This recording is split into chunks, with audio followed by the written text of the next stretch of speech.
జరిగిందైతే చరిత్ర అవుతుంది, ఊహాగానాలైతే కథలవుతాయి, కథలవుతాయి. అవునా?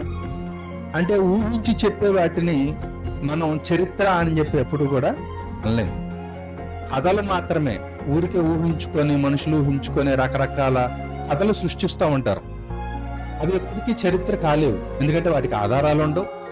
అవి నిజంగా జరిగాయి అనటానికి ఏ విధమైనటువంటి బేసు ఉండదు. కాబట్టి బైబిల్లో వ్రాయబడినటువంటి ప్రతి విషయం కూడా చరిత్ర, ఆధారాలు ఉన్నాయి. ఆధారాలు లేకుండా దేవుడు వట్టిగా బైబిల్లో వరకే రాయించలేదండి, కథలుగా అసలు రాయించలేదు. లాజరు ధనవంతుడు జీవితం కావచ్చు, బైబిల్లో రాయబడినటువంటి ఆదామావల దగ్గర నుంచి ప్రతి ఒక్కరి జీవితాన్ని గురించి కూడా దేవుడు మనం తెలుసుకోవాలని చరిత్రగానే రాయించాడు. కథ కాదిది, నిజమే ఇది, ఆ దేవుడే రాసినది.